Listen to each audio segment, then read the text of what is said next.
থেকে 3.5 মাস লাগলো এইটা বুঝতে বা বোঝাতে যে ভয়েস স্যাম্পল কাকুর যা সেটা মিলল। এতদিন যারা বলছিল মিলছে না, মিলে গেল।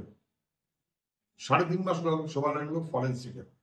আর তার আগে রাজ্য পুলিশ, পিজি হাসপাতাল ইত্যাদি মিলিয়ে প্রায় 5-6 মাস সময় নষ্ট করছে। 9 মাস সময় লাগলো একটা ভয়েস স্যাম্পল পেতে এবং বুঝতে। রাজ্যের সরকার, তৃণমূল আর দিল্লি পরিচালনা করছে বিজেপি, দুয়ে মিলিয়ে 23 মাস লাগিয়েছিল। পাওয়া গেল যে ওটা কাকুরি গলা। এবার কি হবে? মুখ্যমন্ত্রী বলেছিলেন কাকু বলে ডাক দিয়েছিলেন, ওটা কোকিলের কণ্ঠ না কাকের কণ্ঠ? মুখ্যমন্ত্রীকে জিজ্ঞাসা করছে। ওটা গোলযোগ হয়েছে, তর্ক বিতর্ক হয়েছে, মিডিয়াতে আমি যা দেখেছি তাই নিয়ে নাকি দুপক্ষকে হুমকি দিচ্ছে। নাটক ভাব। বিজেপি এসে বলবে তৃণমূলের সরকার অপদার্থতা করেছে আর তৃণমূল চাষবে একটা করে কেস চুকে দেবে। তবে আমি শুধু বলছি এসব বিজেপির কাছে শোনার দরকারটা কি, আর তৃণমূলের কতবার শুনে লাভ। 2011 সালের পর থেকে আমাদের অজস্র কর্মী আক্রান্ত হয়েছেন, গ্রেপ্তার হয়েছেন, নানাবিধভাবে হেনস্থা হয়েছেন, জীবিকা কেড়ে নেওয়া হয়েছে, মিথ্যা মামলা দেওয়া হয়েছে। তারপরেও কিন্তু লাল ঝান্ডা মাথা উঁচু করে দাঁড়িয়ে আছে। কাদেরই গাইতে হয় সিআইএসএফ এর বদলে এবার বিএসএফ দিয়ে করতে হবে। কেন? আগের বার নাকি দুর্বৃত্তদের জায়গা নেই ছিল না। পশ্চিমবঙ্গে দেখলে দরকার ছিল, দরকার হতো না। তৃণমূল রাজত্বে এসে এমন ভাবে লুটপাট করছে, মানুষের ভোটের অধিকার নেই।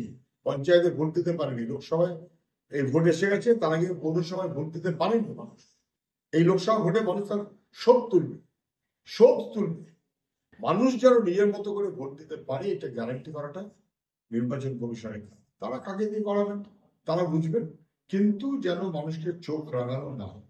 আবারও বলছি, পশ্চিমবাংলায় যতদিন তৃণমূলের সরকার আসেনি এবং তারপর বিজেপির এই বারবারন্ত তৃণমূলের নেতৃত্বে হয়নি, ততদিন রামনবমী একটা স্বাভাবিক উৎসব বলে পশ্চিমবাংলায় কোনদিন কেউ দেখে।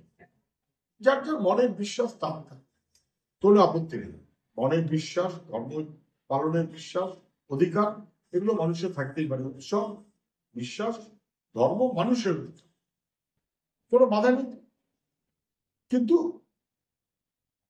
তৃণমূল এবং তারপর বিজেপি আসার পর গতবার আমরা যা দেখেছি, এবছর আমরা যা দেখেছি, মুখ্যমন্ত্রী কার্যত উস্কানি দিচ্ছেন, প্রধানমন্ত্রী কার্যত উস্কানি দিচ্ছেন, এবং দাঁড়িয়ে গেল কে বেশি রাম ভক্ত তার যেন নয়। যে ভক্ত তাকে এত লড়াই করতে হয়। এবং বোঝা গেল যেটা বিজেপির রামনবমী অথবা তৃণমূলের রামনবমী অ্যাজ ইফ তার কম্পিটিশন। উৎসব করা হয় মানুষকে ঐক্যবদ্ধ করার জন্য, আর উৎসব তৈরি করা হয়েছে পশ্চিমবাংলায়। রামনবমীর উৎসব তৈরি করা হচ্ছে মানুষের মধ্যে বিভাজন বাড়ানোর জন্য। তা নিয়ে মারামারি, তা নিয়ে আক্রমণ, তা নিয়ে হাসপাতাল ইত্যাদি। এটা উৎসবের কোনো গুরুত্ব থাকে।